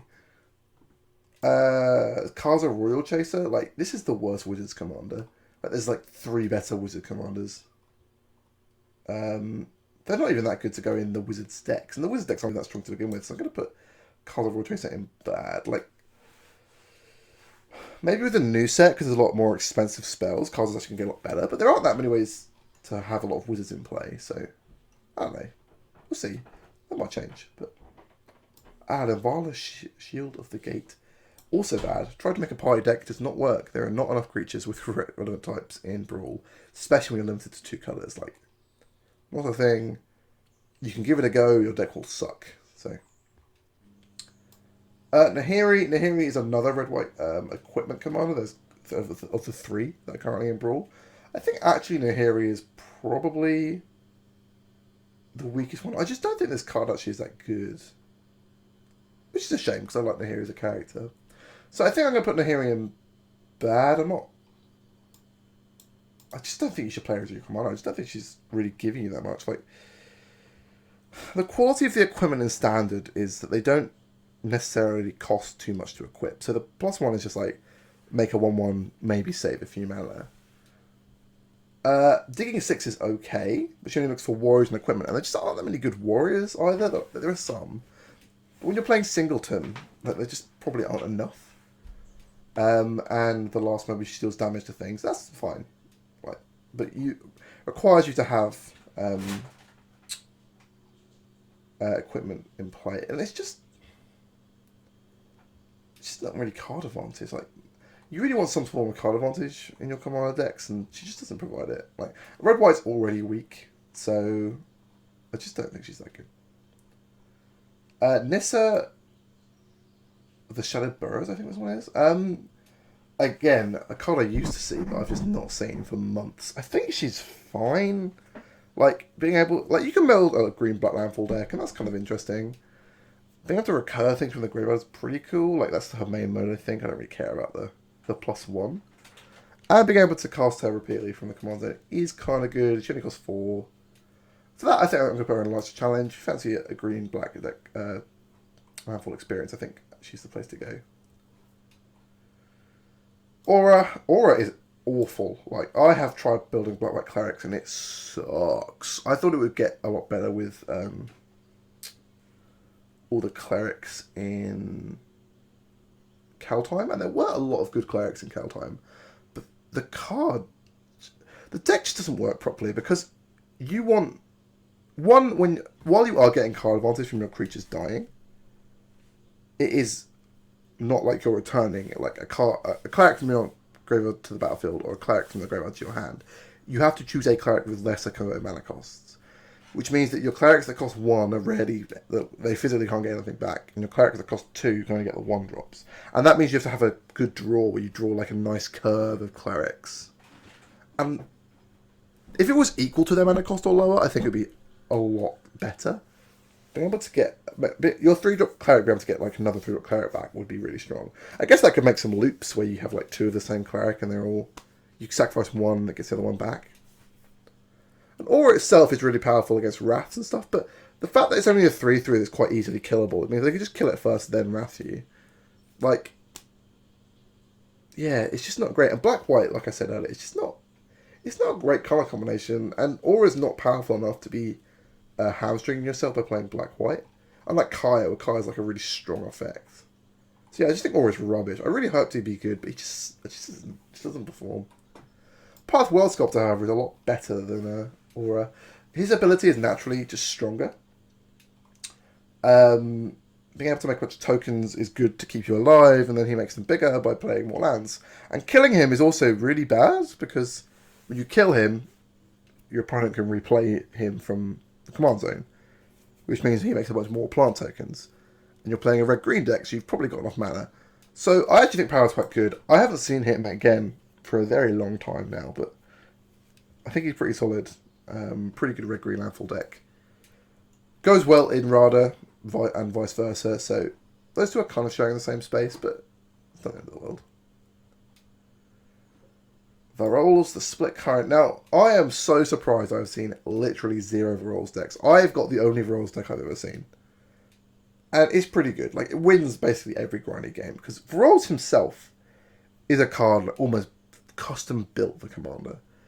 He always costs, he comes down with the amount of counters as the mana you spent to cast him, which means you play him on turn 2 and you get 2 counters. He dies once because you remove those 2 counters for a clicker spell maybe. Then you play him on 4 for 4 mana and he gets 4 counters.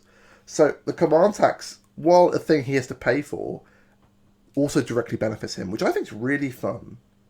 But the fact that I've just seen no one play this deck, it just implies there probably isn't enough good kicker cards to warrant playing Varol. So I'm going to put him in like a challenge, but if you want to build a kicker deck, like, Varol's is powerful.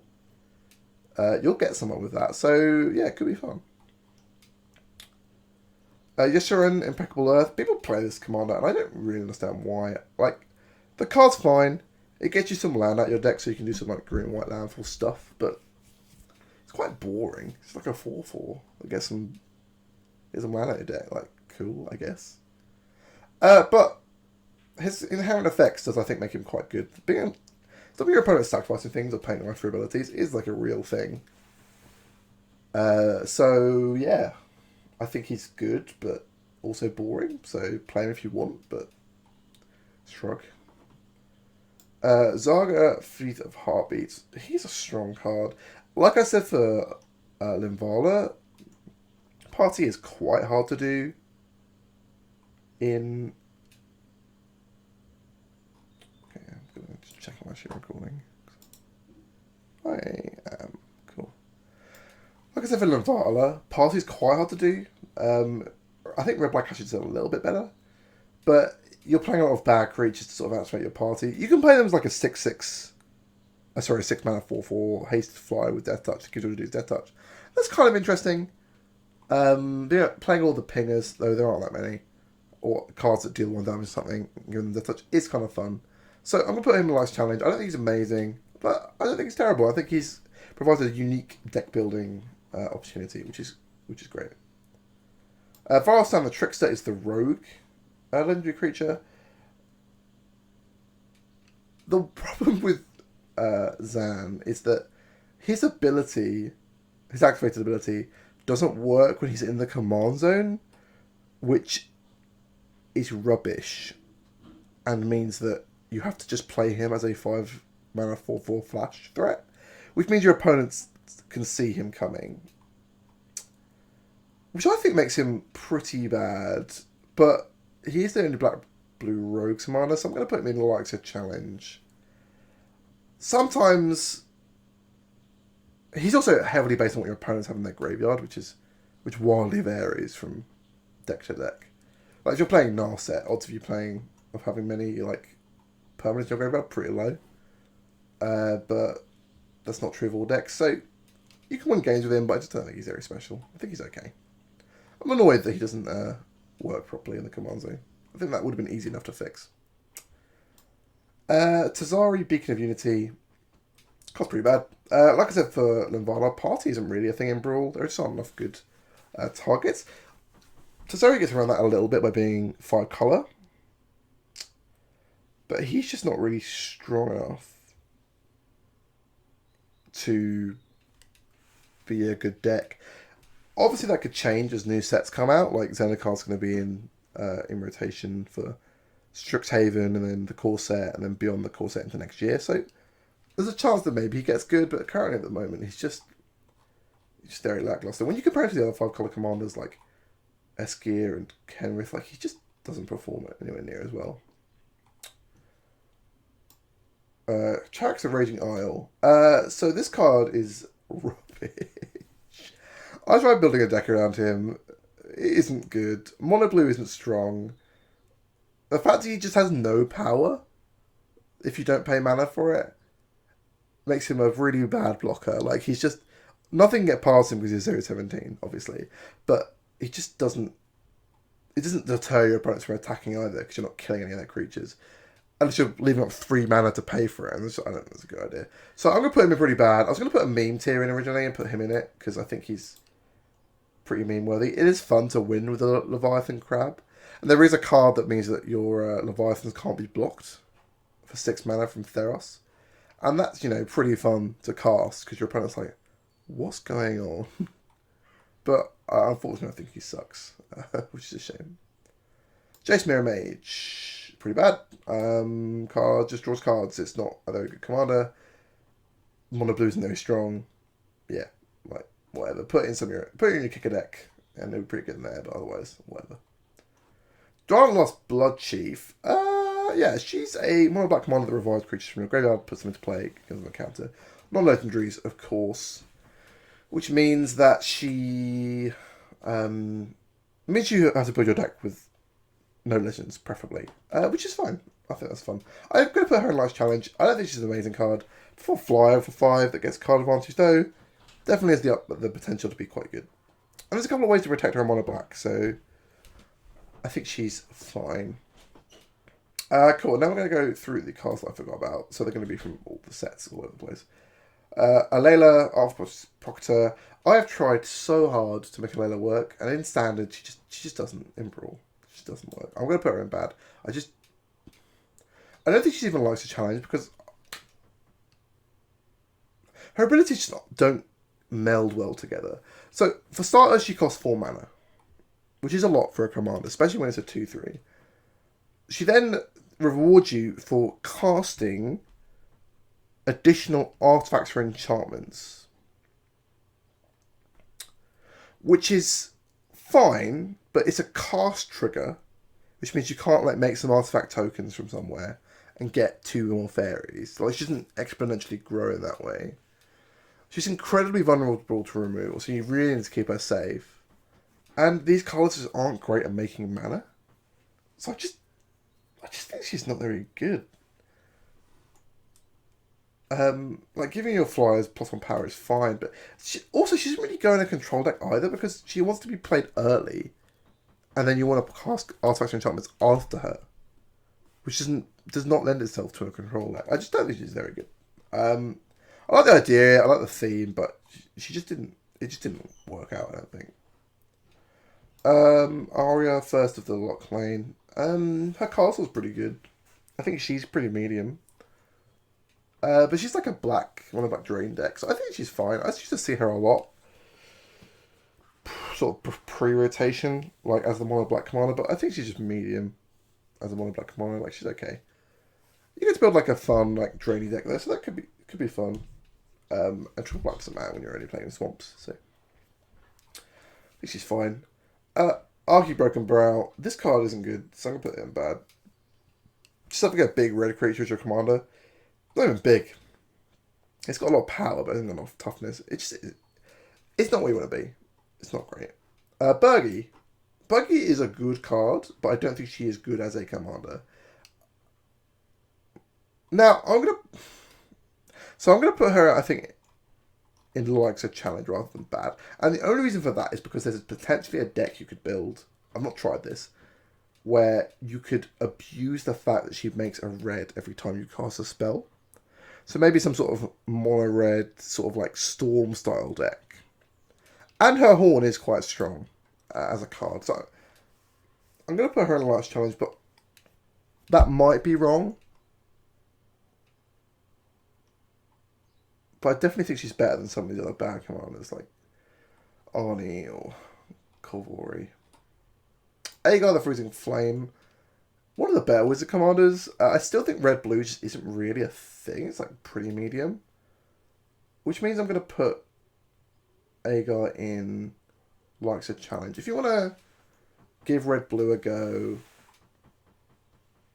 then Aegar's a pretty good... It's like Aegar or Riel, I think. Those are the choices. Raw Signs are fine, but less interesting, I think, than those two.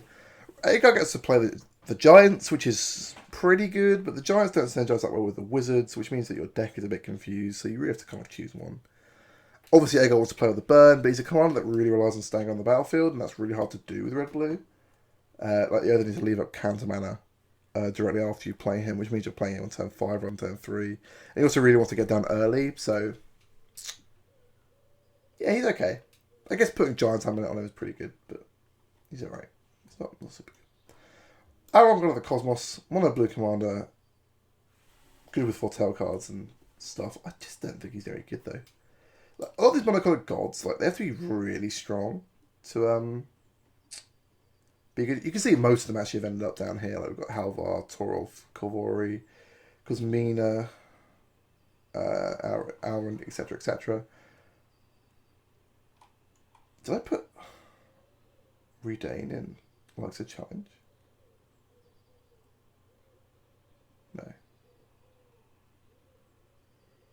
No, Redane's here. Yeah, most of them are here. Monocolored isn't great. And the gods are good, but not like powerful enough, I think, to really like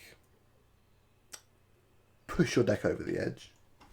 Aaron's arguably probably one of the better ones, but because he draws cards, but he needs to live for that. And mono blue, like I just said, mono blue is just not that good. That's fine. Baron, Flare and Archmage. This card is quite strong on its own. It's sort of like a deck where you can like base it around returning cards to your hand and drawing a card off that. However, Baron, there are very few cards in standard that do that, so I think that makes Baron quite bad. Again, mono blue. He's a small creature, his effect is good, but like, he's just not doing enough, I think. Basri. So Basri, I think, is actually quite good. I actually think he's better than Heliod for mono white, so I'm going to put him in good.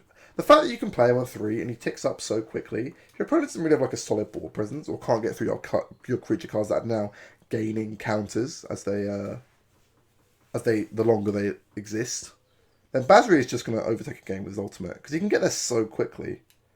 Like playing on turn 3 and getting to the ultimate by turn 6 is nothing. Like, yeah, it's just I think Basri's a lot better than Heliod. I think he's a bit more under the radar because he's not as flashy as Heliod. He's not as necessarily interesting to build around, but he's a mono white counter commander, and I just think It's quite solid. If you want to play mono white, give Basri a go. You might be surprised how good he is. Azusa lost by Seeking. Azusa is an engine card. Like, she enables your landfall decks to be better. But she inherently on her own as a commander just isn't great. So I'm going to put her in bad. The card is strong, don't get me wrong, but as on its own, mono green play all your lands, I guess, could be fine. I just don't think there's enough, like in Commander, I think Azusa's actually, like, pretty good. But that's because there's a lot of old weird cards that are involving, like, having a lot of forests in play, or whenever you draw a card, do something with lands, and that effect doesn't sort of really exist in Brawl. This is the other Basri, though. I'm going to put him unplayable. Like, the expensive Planeswalkers from the sets, while I'm, like, perfectly happy that they exist, generally don't really impact anything else. Like, I put Oko in bad rather than here, because I think this Oko is actually fine. I've forgotten where he is. He's in here somewhere. There he is. Also, you get to scare people with playing Oko, which is fun. Because if you play Brawl right at the beginning of the format, you'll just remember vivid flashbacks of Oko ruining every game. And every game being an Oko mirror. So, that was fun. Anax, Harden the Forge, mono red commander, pretty decent colour combination. Nowhere near as good as Torben and Magda. But, I think, like, if you want to play a different type of mono red deck where you're sort of focusing on making a lot of 1/1 red satyr tokens from your creatures dying, that could be interesting, I think. So I'm going to put him on Lights Challenge. Don't expect many people to play him. And if you're going through the mono red commanders, definitely play Perfrost first, but after Torben and Magda, sorry. But yeah. Nice challenge, I think, for Anax. Card's just strong. Attraction of the Endless Web. This card's fine to put in your enchantment decks, but pretty bad as commander. The fact that it relies on your opponents doing something just isn't great. Strixhaven might make this card better if all the commanders become really spell heavy, but even then, making a bunch of 1/2 spiders is just whatever. Also, because it's 4 mana, you can't have it down immediately, so any of their counters they play in the early turns, they're going to get there's no repercussions. And it feels weird that the spell can be countered, because I feel like its goal is to punish people for playing counter spells, but yeah, whatever. Ashok is one of the best commanders currently. So not only is she a Planeswalker commander, which are inherently strong to start with, her abilities are really good. Like, making a 2/3 to defend yourself is really strong. Her -3, like, if their opponent's got an empty hand, which is likely against, you can build her deck in a way where your opponent doesn't ever really have a hand, which means you can just exile a permanent with her -3, which is just not something we've seen on, like, a blue Planeswalker before. Because you can bounce back to their hand, and if they've only got one card in their hand, which is the card that you use bounce, they have to exile it. So I think Ashok's amazing. I hate playing against her. She can ultimate really fast as well, like, only takes a few turns and then she's ultimated. Black got a bunch more Wraths recently as well, so the blue-black decks have got a lot more controlling, which is good for her, because she was struggling a little bit with controlling the game prior to Kaldheim, but I think she's okay now. So yeah, Ashok, really strong. If you want to play, I guess, a control style deck in the top commanders, I think Ashok's the go-to choice. Atris Oracle of the Truths. This card's fine. Its ETB is pretty good. I often see people play with Garuda Doom of Depths, their companion. I think that's the most interesting way to build the deck, because it's kind of fun, but I just don't think it's particularly good. I think it's fine. His ability is inherently strong. He's a 3/2 menace, but yeah, he's just not as good as a lot of the other cards. Athros Shroud Veiled. This card is powerful. Like, if you are playing a long game with Athros in play, you can really, like, get some advantage. But he is black-white, and black-white just isn't that good in Brawl. Or Commander, I think, honestly. And he costs 6, which is a lot of mana for a black-white deck to muster.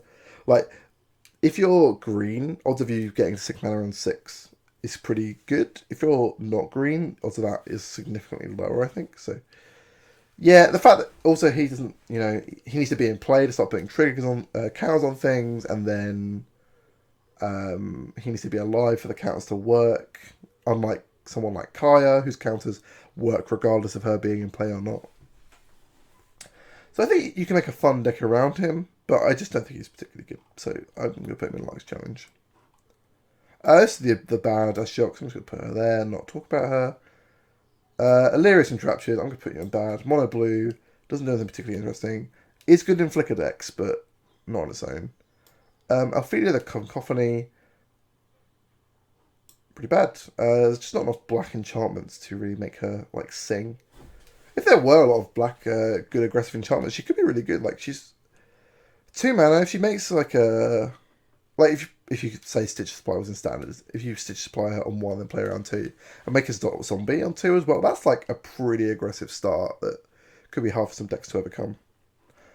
Ashara, Soul of the Wild. This card is mono green, which is good, and is just powerful, which is good. The fact that it's a massive creature means that if you're playing as red decks, they can't kill it, which is a useful ability to have for your commander. And then if you're playing against, and then all your creatures become lands, which suddenly turns off a lot of removal from.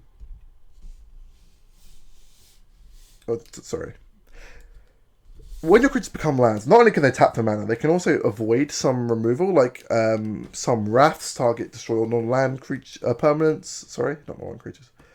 Some cards don't target lands, and it sort of messes up with your opponent's strategy. And it's a really good ramp card, and it's huge. So I think Ashara is actually like pretty decent as mono green commander. I don't think she's as good as Nylea or Vortex or Tosky, but I think she's up there if I'm honest.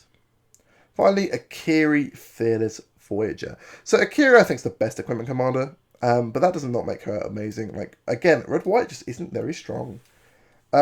Being able to give creatures indestructible and drawing cards when they attack is better than a lot of what the other red-white decks are doing, but she's better than a hero. I just don't think she really performs that well. So that is every Brawl Commander currently. What I'm going to do, rather than go through all the tiers and rank them in like within their tier, I'm just going to sort of show you the bottom tiers, and then I'm going to re-rank the top tiers, and then I'm going to just leave the bottom tiers in like a rough jumble, because like there's just so many of them, and like most of them are not worth talking about, but the top ones are. So if we go into terms of the best commander in Brawl at the moment, I think is undoubtedly Eskia. I think she's the strongest commander. She's really dumb, and I think she should be banned. I went through this. Please ban her, Wizards. She makes your format worse. Then there's Kenrith, who I also actually think should be banned. He makes your format worse, Wizards, so ban him.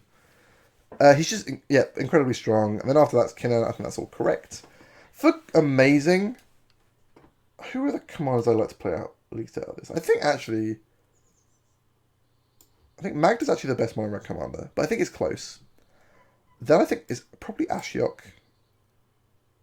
And then it's probably Croxer. Uro. Actually, no. Chevel's probably about here. Kaya needs to move up. Kaya's probably a little better than Gaik, a little worse than Torbran. Koma's probably around here. And then Aluna and Nethroi. But I think Aluna's a bit stronger than Nethroi, but I can definitely see people disagreeing with me with that. I can also see people disagreeing that Aluna should even be up here, but give Aluna deck a go at some point. They're pretty good. Pretty good. So, after finishing this, I'm actually going to move Questing Beast and Yorvo, and probably also Vivian, down to... Vivian and also Coglet down to likes a challenge. Just to sort of separate them from the green mono green decks I think are actually quite good. And the mono green decks I think are perfectly playable, but like require a bit more work. So in good, the best card in good is probably Basri. Come on, Basri, get to the top. You can do it, I believe in you. There you go. Basri, probably followed by Yorion. Yorion's quite strong. Deceptively so. Then it's probably probably Tosky then. I don't know, it's probably Radha, Tusky, Chilean, Tybalt, Corvod, Vorniclex. Your Shine's actually probably about here. And then in like the bottom tier, like I think Ashara is probably the worst of these, but Narset's also pretty medium in terms of these, I think. Crackmon, Plukranos. That's pretty better than most of these, actually. I think it's something like this.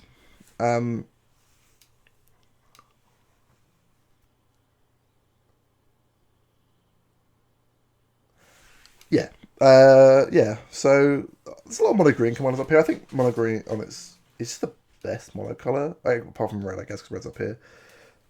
But it can just sort of do a bit of everything, which makes it kind of good. It does struggle in very long games or against certain types of permanents. The fact it's also like one of the few decks, colors that can inherently kill cause the bridge is useful, because it's not a great place to be when people are main decking enchantment hate, because one of the commanders is an enchantment and is ruining your format. So yeah, I think it's roughly something like this. Though, obviously feel free to disagree with me in the comments. And then I'm just going to show you the rest of the tiers. Like, I'm not going to rearrange these. These are all decks that if you want a challenge or a unique deck building experience, these are probably interesting ones to build around. I think the most interesting ones probably are Sir Theron, Sir Gwyn, Riel, Vardok, Tegrid, Finn,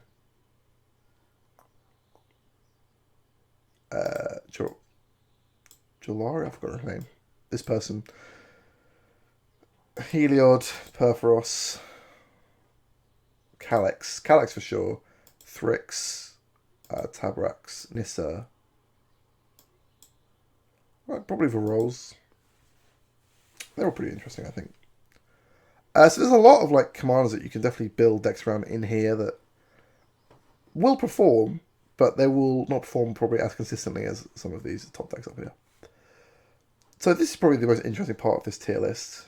Like, take one of these and build a deck around it, man. Have a good time. Play your friends or something. Could be good. These cards, I think, are just quite bad. Like, most of these aren't designed for Brawl or aren't designed to be a commander ever. So they end up in here. There's probably some, like, people that disagree with, like, maybe a Layla or Erebos, maybe. But largely, I just don't think these cards perform that well, having tested a fair few. Not all of them, of course. There's way too many here to have tested all of them. But yeah, I've tested a few of these and they don't perform. And these cards are just like, they're definitely not designed to ever be commanders. They were made legendary for limited formats often. Or they were made to be like a beginner product. And that's completely fine. But yeah, they don't perform as commanders. So yeah, that is my tier list of every Brawl commander just before Strixhaven comes out. Strixhaven will undoubtedly shake the format up a little bit, but probably not too much. Like, I guess Kaldheim added like Magda, Koma, Kaya, Eskia, which, to be honest, not bad. Also Valky, I guess, and Tosky. Okay, so Kaldheim shook the format up a lot. So maybe this new format will shake up the top cards, but we'll see. We'll see. It should be exciting, and I will be back with another tier list after the format settles down a little bit to discuss what I think has happened. If you like this video, make sure you give it a like, subscribe if you fancy seeing more things like this, and I will see you next time.